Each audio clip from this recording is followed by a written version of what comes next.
Now it's time for more of Southern California's sports fishing voice. Let's talk Hookup. Get ready for more of the best fishing information and the hottest tips on improving your angling skills. Let's Talk Hookup is sponsored in part by Ford, the official truck of Let's Talk Hookup. Shimano Rods and Reels. Fish with the best. Shimano. And now, Southern California's sports fishing voice, the hosts of Let's Talk Hookup, Pete Gray, Rock Cod Rick Mexa, and Corey Sandin. And welcome back. Hour number 2, Let's Talk Hookup, right here on the Let's Talk Hookup app, Facebook, and YouTube Live, and 97.3 The Fan. Pete Gray here, along with Rock God Rick Maxa, in the world headquarters of Let's Talk Hookup, here, right next to the San Diego landings in Point Loma. We can even see the Red Rooster from here, as a matter of fact. Yeah, no, this is ideal here. Captain Andy Cates is here from the Red Rooster, having a good time talking fishing aboard that fantastic platform for sure. Legendary. Yeah, no doubt, man. We're having fun talking about it. We're having fun talking to you. If you want to join us on Let's Talk Hookup this morning, another full hour coming your way. The way you do it, 833-288-0973. Jeff is standing by, ready to take your phone calls right now. It's been a very fun morning. We got lots of time left for you. In addition to calling us on the phones, you can also send us a text. Text the show. It's only available through the Let's Talk Hookup app. And all you need to do is text in your question to Andy and make sure you include a name and a phone number in case you win that killer prize at the end of the show. We mentioned it at the beginning of the show, giving away a brand new AFCO Slammer waterproof backpack, courtesy of our friends at AFCO. It's a dry bag style backpack, an awesome piece of gear for one lucky caller or texter at the end of today's show. And again, if you want to get through on the phones, it's 833-288-0973. Yeah, indeed. I have a great text here I wanted to read for you here, and it comes from Darren in Menifee. Wow, weather we haven't for Pete and Rick, it's amazing. And Captain indicates on the long-range trips, besides the target, tuna, yellowtail, wahoo, other exotic bycatches that you see on those trips. And he says, can't wait for PCS. There you go. Yeah. So the question is, what other other bycatch? Tuna, wahoo, yellowtail. What else do you catch? Well, the nuisance of the trip that was, believe it or not, the nuisance of the trip that was mixed with some of those bluefin schools were the Dorado. Really? Yeah, and it was kind of, it got exhausting after a while, but everybody caught what Dorado they wanted to keep for the trip. And some of those, that beach area, some of the guys made it out to Aleos Rocks and fished yellowtail for that particular time frame. And that's kind of even for a trip down to the Hurricane Bank, boats will make stops, either on the way down and try for bait, try for yellowtail. Not always the ideal time of year, but that's a stop that can be made, or made on the way back. Say you have great fishing or slow fishing, you can go back up and try that and do that type of thing. So, but on this particular time of year that we just experienced, the bycatch and lower banks was absolutely corroded with marlin. It's not your apex species, but it was fun to pull on. Watch. Yeah, they're really fun to pull on for a day. It's super exciting for a day, especially when everyone's got one on. Yeah, and they're all jumping all over the place. Yeah, jumping all over the place. Everyone's going bananas. It's like, oh, wow, this is fun. You don't want to dedicate a week to it, but, and on that note, with that marlin fishery down there, this thing has been just building and building over the last, 6, 8, 10 years, this marlin fishery, and that's the apex fishery down there. Right. Is it really? Oh, 100%. And you get guys from Costa Rica, you guys from all up and down the coast that are going to that Magdalena Bay area for that. They want to catch 100 a day, Yeah, no, for the volume, know, and it's spectacular, and a lot of the yachts that used to go down and fish tuna, no more. They don't. They may go try one day, but they're not going down there to do that. They're going down there to sit up there in that bay at night and then come out and catch 50 marlin. Yeah. And the boss is just pumped, and all the kids on the boat. Jump in the water and swim with them, take pictures. Yeah, and get Dorado, and in the fall there where they had pretty good wahoo fishing in there too. So that variety in there was available. Jump in the water? Yeah, there's... Of course, jumping in the water pretty well, great. Right? No, I can't say. It's like, wait, there he goes. I have, but it was usually because there was wrapped around the cups or something. No, gotcha, it wasn't for sightseeing. No, it wasn't for recreation. Later, boys. I'm heading in. Yeah, it's not. That whole area down there in prime time is the the main event is the mix of different species of fish. You know, that's what makes it so appealing. You know, big tuna to yellowtail to Dorado, wahoo. You know, and of course the mighty marlin. The mighty marlin. That wahoo bite that you were describing there. We had several of, you know, completely echo what you were saying. We have a lot of customers that go down there just for doing that, and it was a fun week or so of complaints of like, well, this is ridiculous. We can't troll our marlin lures. The wahoo take everyone away from. Like, it was. Oh, darn! It was so good. It was so good for a little stretch. Those guys were like, well, we lost $200 in lures this afternoon because you put them back. They'd have a 3 or 4 way attack on wahoo, and they'd take them all away, and they'd put them back out, and the same exact thing would happen again. It was a pretty wild time. Yeah, they were considered a nuisance. Yeah. How about that? Yeah. And the nuisance, they were like 75 pounds. Yeah, they're giant ones. So it wasn't like you could just shake them off either. It was a huge burden. Let's hope we see that again. Hey, 833-288-0973. Want to get through, have a chance to talk to Andy? There you go. Let's jump back in the phones, Rick. You got it, man. Let's talk to Steve. He's calling us from Lakeside this morning. Good morning, Steve. Welcome to Let's Talk Hookup. Hey, good morning, guys. I just want to get a plug in to the Red Rooster and Andy. Year and a half, not last season, but the one before, I took my wife on the Mexican trip to go whale petting, whale watching, and all that. And I wanted to give her a taste or let her know what long range fishing is, because and we didn't go fishing, but you know, just to give her a taste of how great it is and why I talk about it so much. And really had a good time. The boat wasn't full. It was really nice, and I got to say the crew was on their best behavior, because I've been on the boat where there's no women, but they really treated there was families, and they were just the best. The chef was fabulous, and I want to encourage people, if you haven't done it, it was such a great trip. That's awesome. Yeah, well, I appreciate that. You know, we are going to put some effort into those next year for 2027.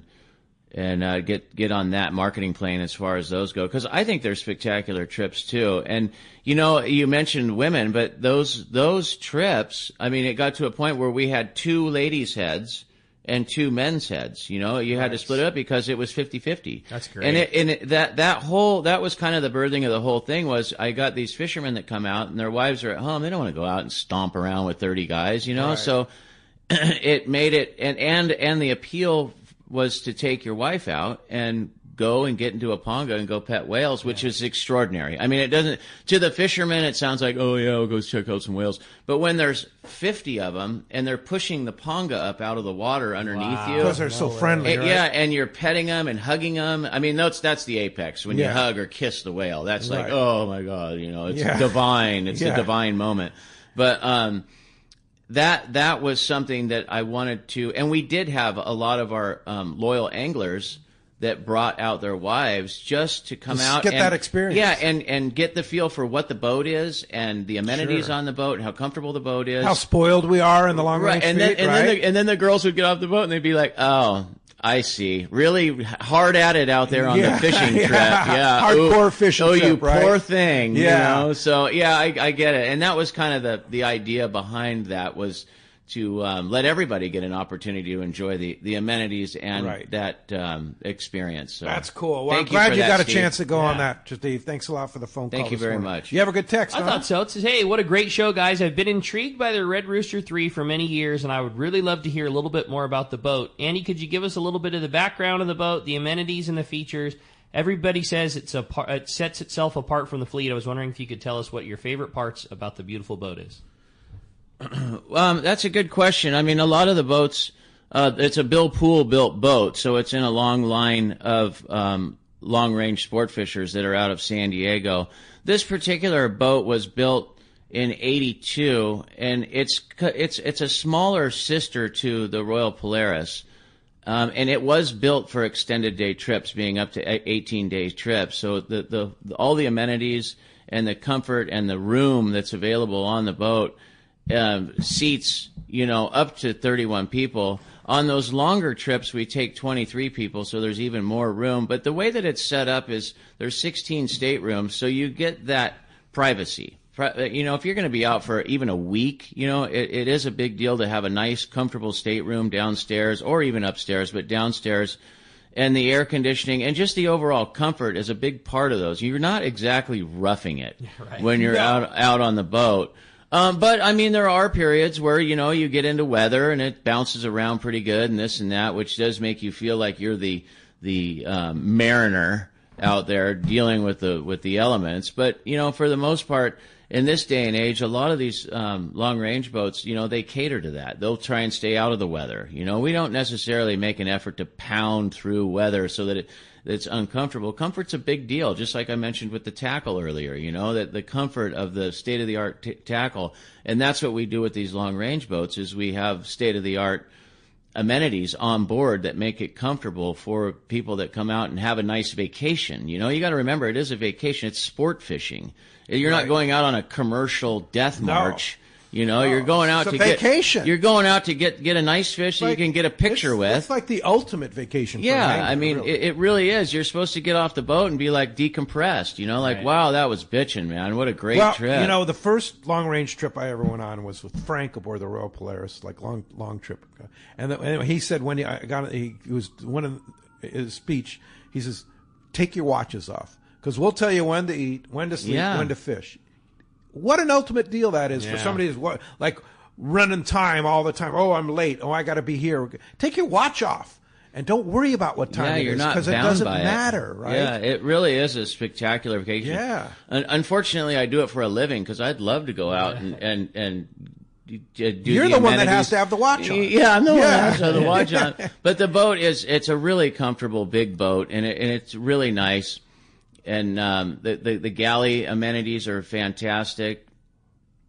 And the probably one of the most upsetting things that we have on the boat in this day and age, I hate to say it, but is the screen time.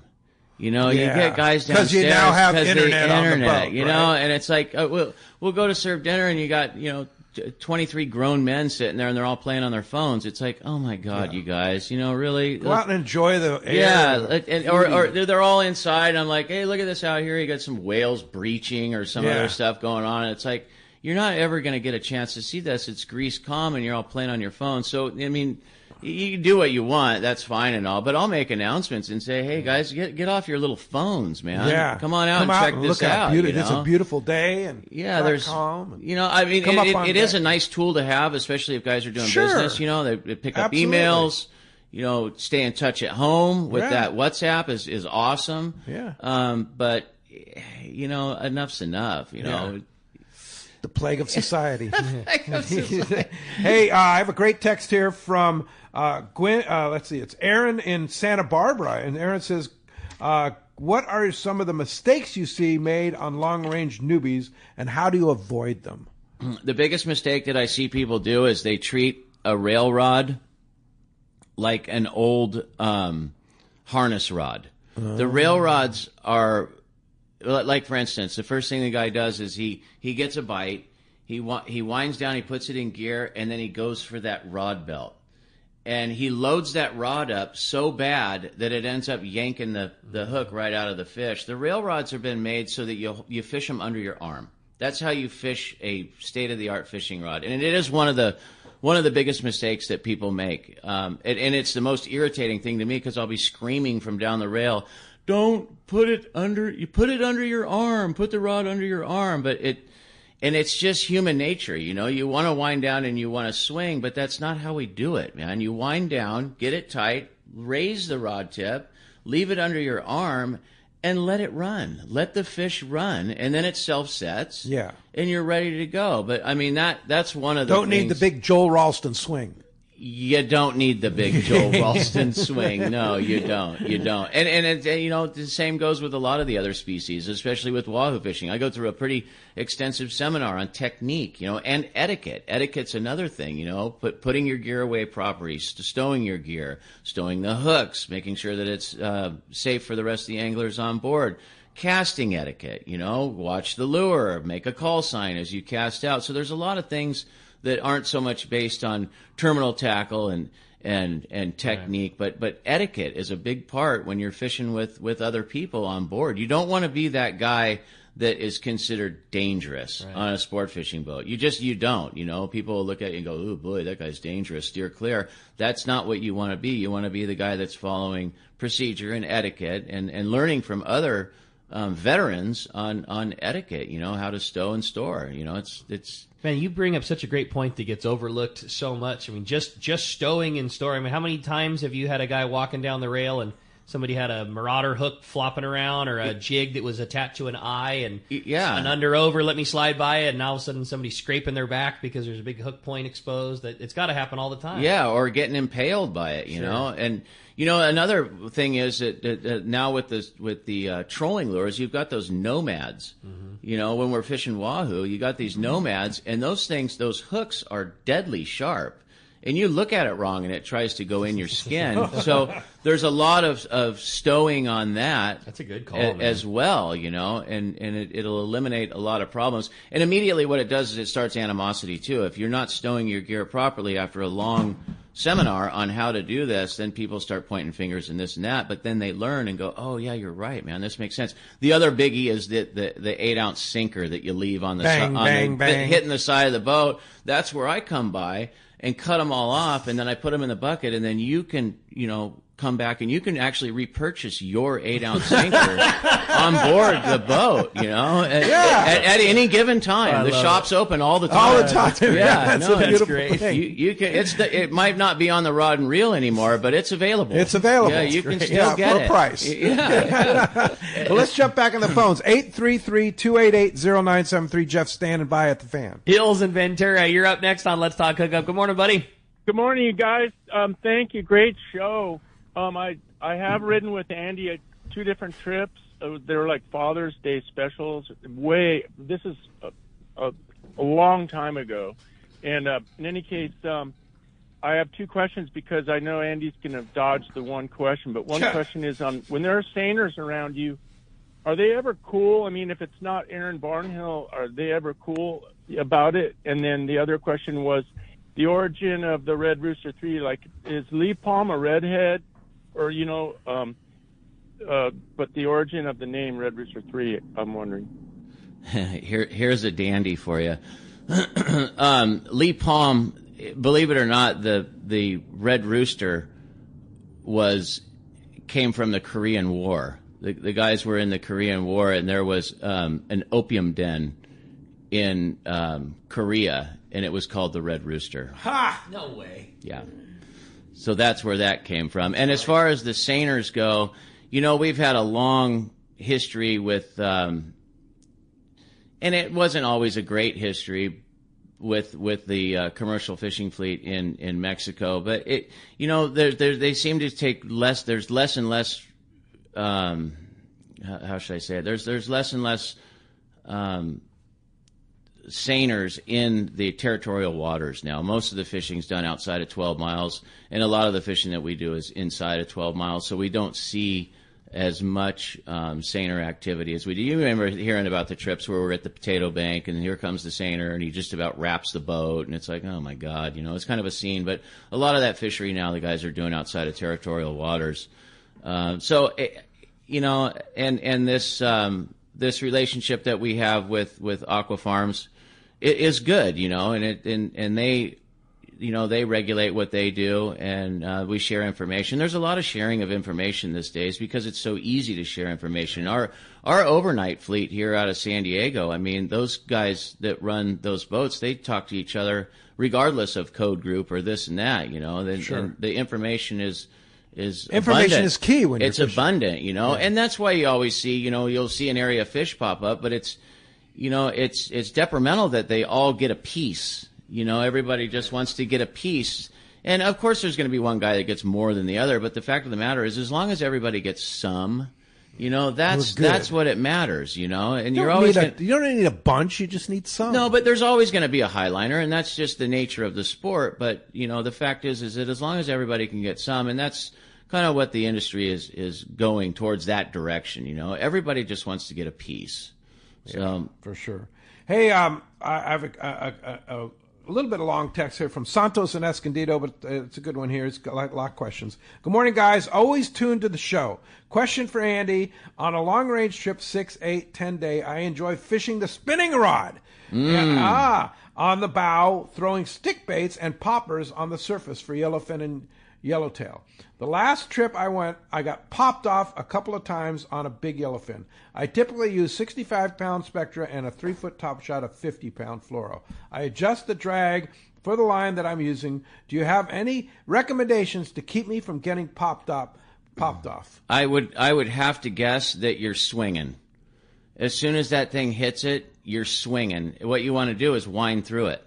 Aha. You know, it's just like fishing a long rod. You know, guys fishing surface iron on a conventional reel. When you get a bite on the surface iron, you keep the rod pointed at the fish and you wind through it.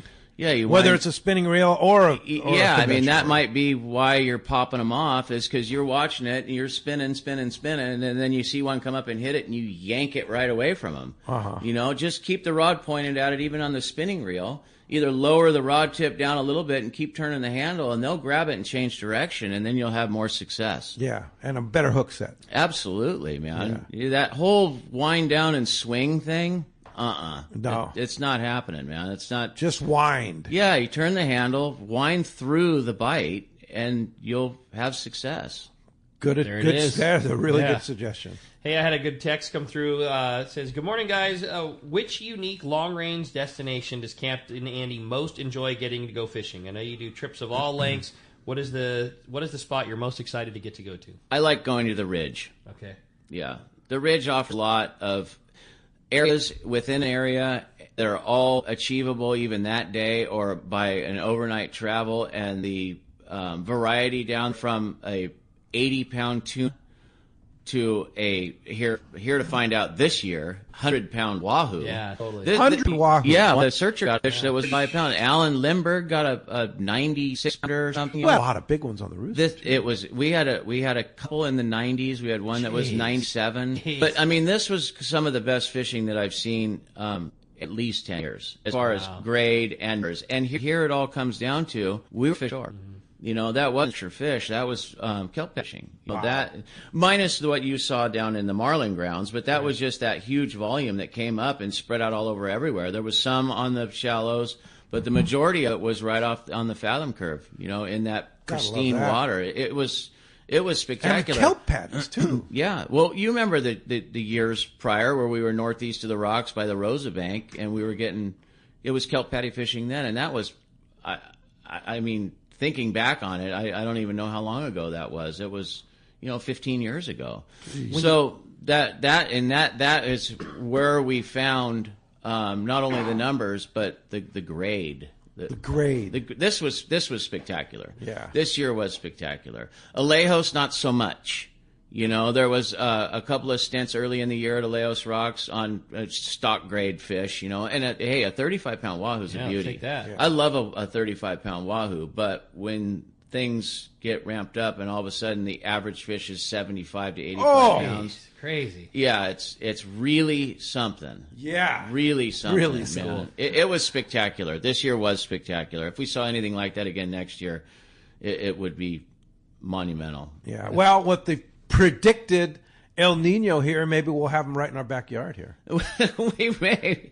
You never know. You never know. You do never know. But we'll see. I mean, like I said, every year is different. That's the one thing you can count on. Whatever happened this year, it's going to be different next year, whether it be terminal tackle, whether it be areas you're fishing, whether it be grade that you're fishing.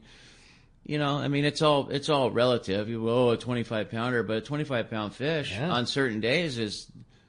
I guess it just depends on what if you're in an arena and you're catching 25-pound fish and then you catch a 50-pounder amongst that, you're the hero. That's it. It's just the arena that you're in. Catch a 25-pounder on the new Seaforth this afternoon. Until Right. You're not fired. Yeah. In that arena, you're completely fired up. It's just like anywhere, man. And you're in the arena and you have to get a couple or one of the biggest fish of the day. You're the hero, man. You're man that day. So it's but that. I do like going to the Ridge because of the variety of the options. And once you get there, you're there, It's great. It really is a great arena. That's a good answer. All right. Hey, with that said, it's time to find out what's going on the water. It's time for our FishDope.com report by the Angler's Realtor, Yosef Husseini. Yosef Husseini, the Catch Report today is sponsored by the Fish Pros at Fisherman's Processing in San Diego, where you get the premier processing experience. Check out the easier online system to book your processing orders for your long-range trips. With more team members, Fisherman's Processing stays far ahead of the rest. More same-day capacity, the finest in customer service. You can stop by their location in Old Town on Taylor Street or check processing.com. Be sure you make your reservation today. I went by Fisherman's Processing yesterday and picked up one of those 35-pound wahoo that you were talking about. Nice. Great bud who just came back from the Royal Polaris and slid a fish our way. And, man, they make it so easy. It is so nice just to roll in there. You see all the smiling faces of the girls behind the counter, and Marilee's in the back making sure everything ran smooth as usual, and it was just quick in, quick out. Boys got stickers and were fired up and seeing everybody cutting and knives moving, and it was just really cool to see Fisherman's Processing having a big day yesterday with a couple of boats coming back. Cool. And yeah, it was really, really fun, and as you know, the quality is just the best. It's unbeatable, man. Pretty slick. Hey, we're going to find out what's going on. Yosef's on the line. Good morning, Yosef. Hey, good morning, guys. We've got some pretty decent wintertime fishing going on. Up in the Santa Monica Bay area, there is squid showing up. It's mostly around tanker buoys and in the Redondo Canyon. Calico bass and sand bass fishing has been really good at the Santa Monica Artificial Reef. They caught 4 to 8 pound sand bass last week up there. Wow, 8 pounds? Whew. Yeah. So that means the average was 5-6 pounds? That's crazy. Yeah, it's nuts. That's like your picture there. There's also still some triggerfish around and decent sculpin bite up there. Sculpin bite's been on the El Segundo Pipe, 40 to 200 feet of water. Up in Catalina, there's a small number of sea bass and yellowtail being caught on the live squid. Some of the sea bass. Oh, we lose them? A few halibut still being caught off the hard bottom, 10 to 50 water. On the front side, there's still plenty of bonita around. There are the 1 and 2 pounders still, but there is a decent amount of 4 to 7 pound class fish scattered around the island. San Clemente bass continue to be super good fishing at the boiler rocks in the backside and deep inside the kelp line. Most people that are able to get up against the kelp there are scoring some big calicos right now. So using big swim baits and crankbaits. La Jolla also has been pretty hit and miss lately as far as the bonita bite goes. Some days it's really good. Other days it's pretty slow and scratchy. But they're still biting out there. They're still Another full not week wide of open by any means. But guys are picking up some bigger fish over in the La Jolla area, some home guards. All right. Lower chance of a new membership, and this is the time when Fish Dope, in my opinion, is the most important. Summertime, all your buds are out there, everybody's fishing. It's easy to gather up information, but when there's not a lot of guys on the water, it's nice to have the biggest code group around, and that's fishdope.com.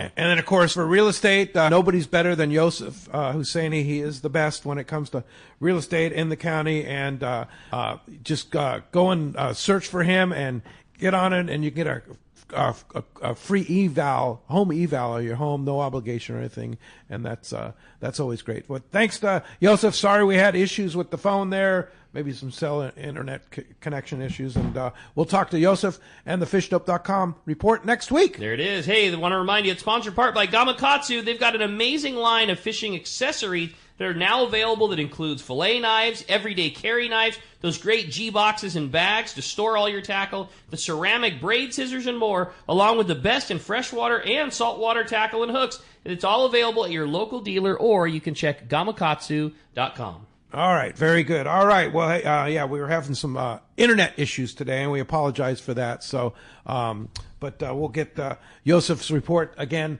next week for sure. Got it. Hey, when we come back, we got more Let's Talk Hookup coming your way. More phone calls, more with Captain Andy. You stay tuned. It's Let's Talk Hookup on the Let's Talk Hookup app, as well as Facebook, YouTube Live, and 97.3 The Fan. It may be winter in Southern California, but those of us who live here know it's a great time of year to go fishing, and certainly not time to put your gear away. This is Ben, and you will see me at my dad's shop, Dana Landing in Mission Bay, the one-stop shop for a great day on the water. Food, bait, tackle, beverages, and more. This is the ideal time for bay bass fishing, and I get the inside scoop from Johnny. Heck, he will even rent you one of our killer blue skiffs. This is also a good time to go work on your reels, and Doug is the man for that job. If big largemouth bass are your bag, nothing beats East County Bait and Tackle. They have all the right stuff and live bait for a perfect day on the lake. Lemon Grove Bait and Tackle is super cool too, for both freshwater and saltwater tackle. ECBT is at the end of the 67 freeway on Mapleview and Lakeside. Lemon Grove Bait and Tackle is on Broadway in Lemon Grove, and Dana Landing is next to the Dana Lawn Tramp in Mission Bay. Check danalanding.com for more details. Hi, this is Christy Wheeler with Dawson & Associates Insurance, your full-service agency specializing in boat insurance, including charter, commercial, and personal use boats, business insurance, and travel insurance. We work hard to get you the most coverage for the best prices and guarantee the lowest rates available on all the travel plans we offer. So give us a call today at Dawson & Associates Insurance at 619-460-5615 for a free quote today. This President's Day, your San Diego County Ford dealers proudly salute you during the Ford President's Day Sell-a-thon. Right now, get limited time deals across Ford's award-winning lineup. The lineup features the versatile Ford Bronco Sport and the rugged Ford Bronco, built for every adventure, the capable Ford Explorer, and even the iconic Ford Mustang. It's your chance to save. Find the perfect Ford SUV designed with the power and utility you need now during the President's Day Sell-a-thon. Everything ends February 16th, so don't wait. Hurry into your local San Diego County Ford dealers today. Captain Jamie Tennis from Seasoned Sport Fishing here.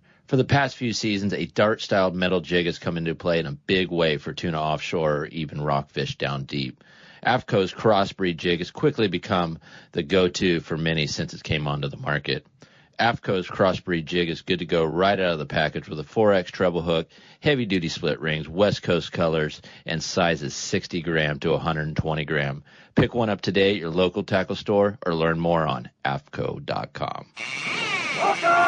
Welcome back to Let's Talk Hookup. Having a great time here this morning. Captain Andy Cates of the Red Rooster 3. It's been a very busy morning, but we still have time for your phone call. If you want to get through, it's 833-288-0973, and there's a pile of great text message questions as well, but keep them coming, man. We got plenty of time. Yeah, for sure. Steve from Tahoe says, great show this morning with Andy. Andy, what's your favorite meal on the Red Rooster 3? And that's one of the things we really haven't talked about is the food on these long-range boats like the Red Rooster 3. Yeah, the food is really spectacular. The guys put a lot of effort into it, and there's two people in the galley. There are two chefs really, and whether it be for prep or whether it be for the dining, it's a lot of work goes on in there. I know it's going to sound kind of weird, but Mike Knoll is one of our lead chefs, and he makes this manicotti, and it's like at the end of the trip, it's usually the last day and it's winding down, but the amount of effort that goes into it and the overall end finale of it. And then, there's the prime rib and there's the steaks and there's this and there's that and there's the fish dinners and the lamb and the pork and the pork chops and, all these great things. But that manicotti. That's your favorite dish. I don't know what it is, man, but I always look forward to it. And a lot of people just kind of take it for granted. Manicotti. God, man, it comes out But it's like being dining at a 5-star restaurant every day. It is nice, yeah. Right? Yeah. Breakfast, lunch, dinner, snacks. And people got to understand that there are misses. It's just there's nights where it's not, this happened or that happened or the weather's rough. There are. Imagine that. Yeah, when the weather's rough, trying to cook and that kind of stuff. Yeah, so you got to take that into people. consideration. But for the average, I would say 90% of the seatings are very nice. Where you're very happy with what was served. It always blows me away the level that those guys can operate at. In the space that they have to do it too. I mean, these are like polished meals that look killer, that have all the sides and garnish and all the things that go into it. And it's a chef and his assistant knocking that out for 30 guys or 25 guys, whatever it is. And it's like the number of hits outweigh beyond anything. It's such an impressive. It really is like these guys don't have a giant commercial kitchen with dozens of sous chefs helping them through the way. It's a couple of guys, and what they kick out is just and spectacular. Nor can you replenish. Right. You know, right. Great point. Totally. Once it's gone, it's gone. You know, I mean, you may have to slide over to another boat for some more Coors Banquet beers, but but for the most part, you know, once it's gone, it's gone, and the guys, you know, improvise and change things around a little bit. So it may not be exactly, but you know, just the provisioning and getting everything on board is think about the duty of the chef, you know, that's managing produce on a trip that's 15 days long. Right? I know. Holy mackerel! What's amazing is that, you know, the packaging these days, with, for instance, something like salad, you know, that you can get it 15 days. It'll last. Really? It'll actually, you have a fresh salad on day spring 14. mix for some reason. You know, a lot of the boats have switched over to a spring mix instead of like an iceberg, because the iceberg, you know, falls apart. But that spring mix, you can have salads until the last day. You know, it's really something. Pretty amazing. That's cool. Yeah, so want to remind you that the day before Day at the Docks, Sunday the 19th is Day at the Docks. Saturday is the annual bottom fishing tournament at Southwestern Yacht Club. It is one of the premier events of the spring, no doubt. And all the proceeds go to raising money to go take kids fishing. It all goes to Captain Rollo's Kids at Sea, Friends of Rollo. Cool. So it's shotgun start on Saturday, and then they have a great no-host bar, and then dinner with live auction. The live auction is live auction, and then also raffle prizes. They raise a ton of money that way for the kids' fishing programs, but you can walk away with some pretty amazing prizes at that raffle too. There's like so many divisions or ways that you can win. They have men's and women's divisions, kids, juniors and small fries. You know, your heaviest stringer of 5 rockfish, the biggest fish on a sailboat, the biggest lingcod. Like there's all kinds of things that they do. You know, like different jackpots, different levels, and at the end of it, it's a rad club, all raising money for Friends of Rollo. Super good people. And early bird registration ends April 3rd. You're invited. Everybody is invited. Everybody's welcome to come. Easiest way to get in is find one of their posters or go online and just scan the QR code, and get in and register for that. So check that out. So again, it's the Southwestern Yacht Club's April 18th bottom fishing tournament, and it's going to be a lot of fun. And if you're available to go fishing, grab a buddy and go check it out. Yeah, well said. Well, hey, with that said, we had another great text come through. It says, "Good morning, guys. What a great show." And I was blown away at the size of bluefin that Captain Andy had on the last trip. Are you seeing in general larger bluefin this year as compared to last year? How do you think that big grade is going to affect things as we roll into our next fishing season? Will it have any bearing on the fish that we catch locally? That's from Daniel in Santa Barbara.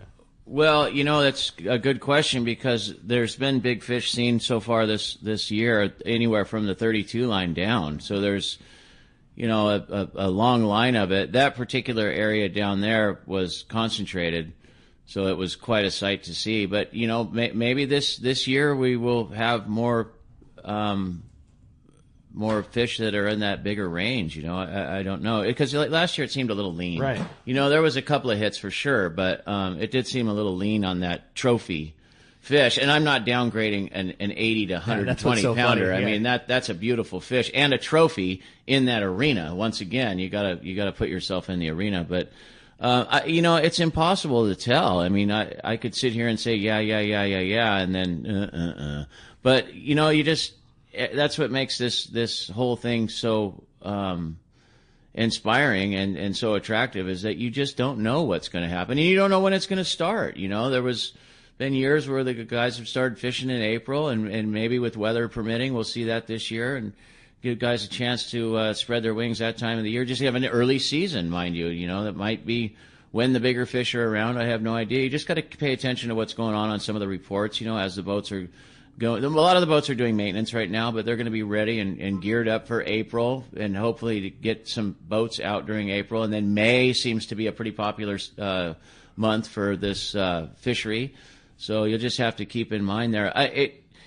It's hard to say, but there was a pretty good long line of fish, and for whatever reason, it just seems like it's.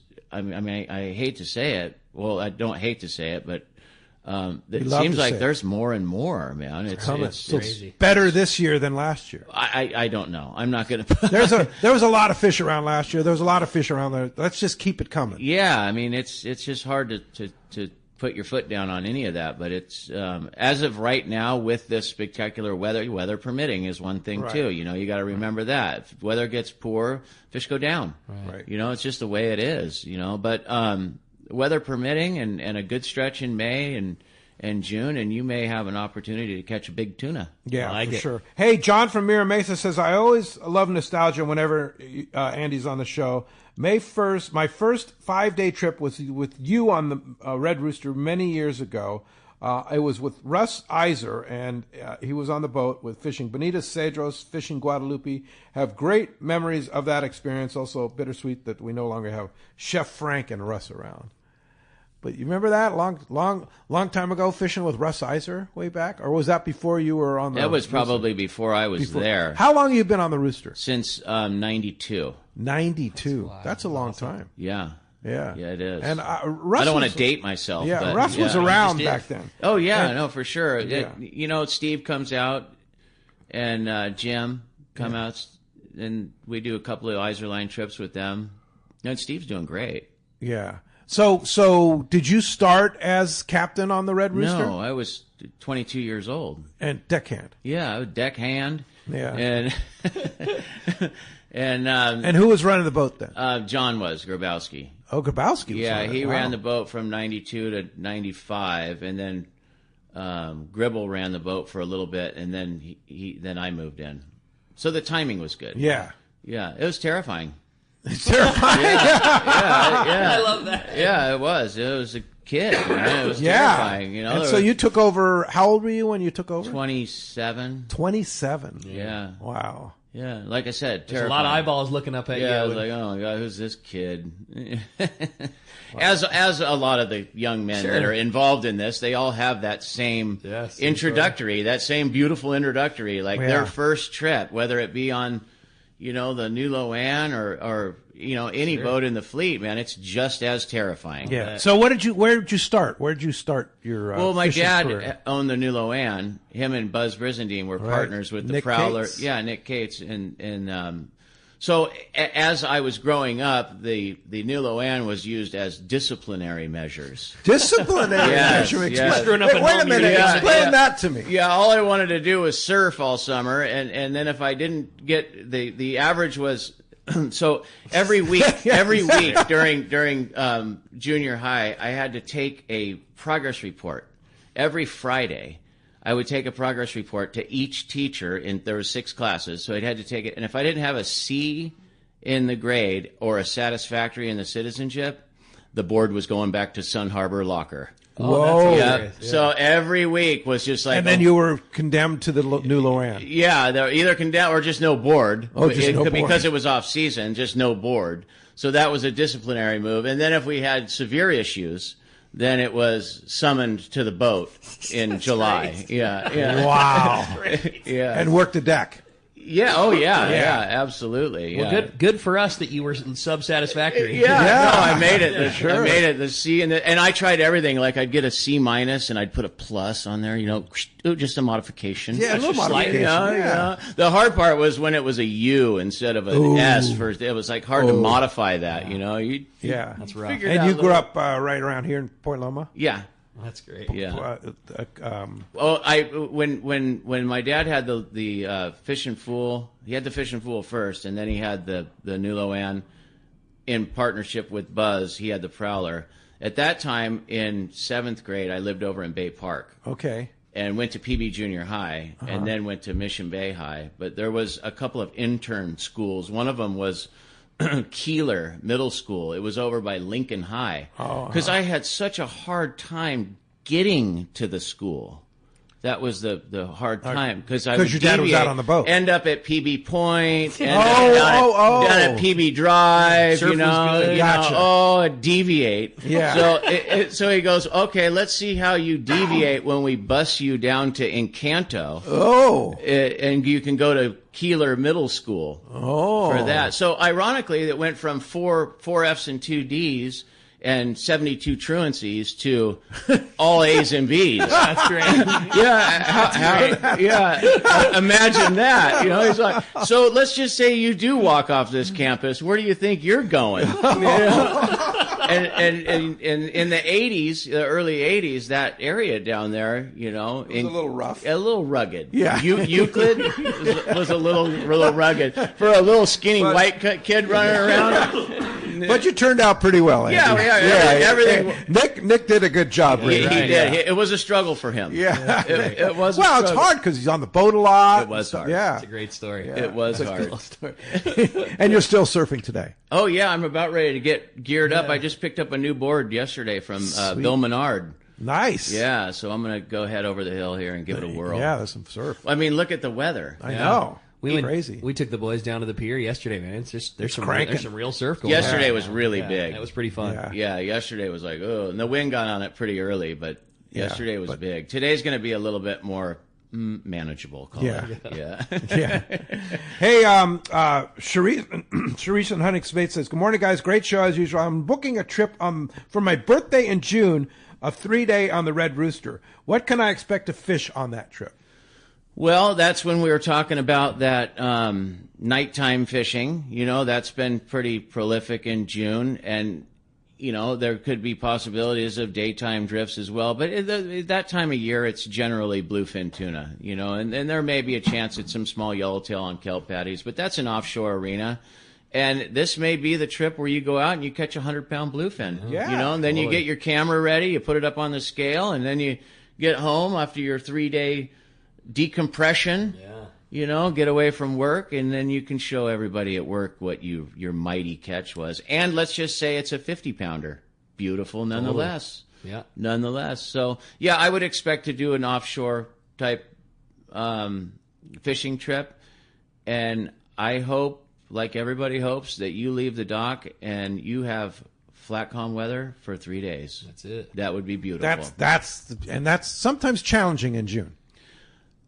It can be challenging in June. But you never know. Let's not call it flat calm. Let's call it 8 to 12 knots. We're fine with that. Yeah, that's enough good. to get We're the kite good. up. Yeah. Because that's a big... I mean, the Rooster is how big? 105 feet. It's a big boat. Yeah, she'll have plenty of room. Solid. Yeah, she'll have plenty of room, spacious, have her own restroom, shower. Yeah. Be in good shape. Yeah, I love for it. sure. Yeah, it'll be nice. And a fun text is, Captain Andy, I love this show, having so much fun with you guys. I love fishing yellowtail. It's my favorite thing. I was wondering if you could give us a rundown of where the best place and best opportunity at catching a big yellowtail, say over 30 pounds, is on the coast. What's your favorite yellowtail spots? On the coast, one of the premier areas that still stands, and even up until, last week in February, is the banks at Aleos Rocks. Okay. That was producing some nice yellowtail there.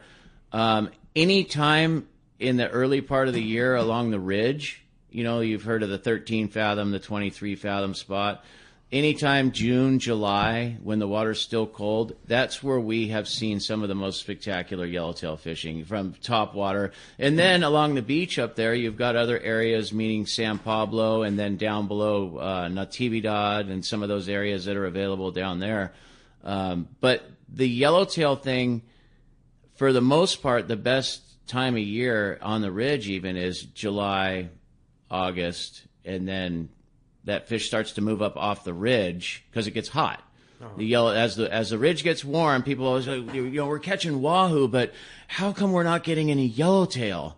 It's like, well, because the water's 77 degrees. When the water gets 77, they move up the beach to another shallow, perhaps Hippolito, perhaps San Pablo, perhaps whatever that calls for a little cooler temperatures, maybe 71 degrees, 69 degrees, something like that. So the yellowtail are going to move up, and you may be up the way. But traditionally, that water around the ridge and all those shallows there in June, July, and the first part of August is in the low 70s or the high 60s, and you have an opportunity to see what you're hoping to see, like you've never seen in your life. Do you ever catch the crazy standout big ones in the same areas that you catch big numbers of them? You know, like you always hear over the years, there's a 90 pound or an 80 pounder at Guadalupe or a 70 pounder here or there. Like not on the ridge. You know, a big one on the ridge is probably 50 pounds. Sure, which is giant. Which is a dandy. Giant. Yeah. And I haven't heard of. You know, there was a few monsters last year for a little period of time. Just like one here, one there, one here. But there was fish up in the 70s at Alejos. At Alejos. So Yellowtail. cool. You know? Yeah, there was a couple of big ones that were caught. And, I mean, it's like anything, you know. You go out and you try for the fish, and you may be the chosen one. Sure. You know? If all places were open, all places were available, you could go anywhere to catch one. Does the biggest one come from Alejos? Does the biggest one come from Guadalupe? Does the biggest one come from Cedros? You know, like... I think that the biggest fish came from the outside. Okay. Meaning Guadalupe and Alejos rocks. There was big fish back in the day around Cedros, schools of big fish where we had that one spectacular decade where, I mean, if you caught a 32-pounder, it was little. Crazy. You know, it was all that 32 to 45-pound fish, and that was when we were fishing up in the shallows in the sand all the way up the lee of the island. I mean, it was absolutely spectacular. Wow. And then, for whatever reason, that fishery kind of started to I shouldn't say decline, but it just became a little bit more spotty. Mm-hmm. You know, the conditions changed, whatever the case was. But we were always very responsible with what, regulations and what we kept, as far as those trips go. So, whether they moved down or whether they moved out, who knows? But cycle in, cycle out. It's just one of those things. And it does seem like once you get onto a bit of a pattern, then there is a pattern, and you'll see that fishery for a couple of years or 2 or 3 years, and then you'll see it move to another zone or something like that. Like this year, we had a great year at San Pablo, the shallows around San Pablo, and last year, not so much. Got it. It's just... Yeah. And you think, oh, we're doomed. And then the next year you're like, oh my God, it's great again. And the grade there is beautiful, 18 to 25 pound fish with some sneakers in there. Sneaker picture ones, Love 32 pounder, something like that. I mean, it's spectacular. Yeah. Hey, Matt in LA wants to know what's the history behind the Red Rooster. I mean, there's been obviously 3 Red Roosters, right? We started with the name. Somebody asked about the name from the Korean War, and the first boat that Lee Palm had, and he had multiple boats at time. They actually had a bait fishing boat. He had receivers. So they had his own receivers. Yeah, and then remember that big anchor that's over there? Yeah. Lee Palm drug that up. No kidding. The big anchor over there at Point Loma Seafoods. Oh, no kidding. Yeah, really? He drug that up, and he had it up on the beach forever. It was up there on the beach, and then somebody dragged it up and put it in the cul-de-sac there. That's cool. But anyway, so the Red Rooster 1 is now... So we only about 30 seconds, so let's do it. Ranger 85. That's Red Rooster is the old Red Rooster. Yes, the original Red Rooster. Yeah. The Red Rooster 2 is the Islander. The Islander, yeah. The 3, or the Chubasco, is now the Old Glory. Uh-huh. And that was the 2.5? No, it was called the Chubasco. At one time, they had the Chubasco and the Islander, or the Red Rooster 2 side by each. And then the Red Rooster 3 was built in 82. 82. Yeah, so they got rid of the other boats to finance the Red Rooster 3. Wow. I love it, man. Hey, well, as you can hear, we had a great show coming for you, and you stay tuned. Somebody's winning that brand new AFTCO waterproof dry bag. We got more Let's Talk Hookup coming your way in the Let's Talk Hookup app, Facebook and YouTube Live, and 97.3 The Fan.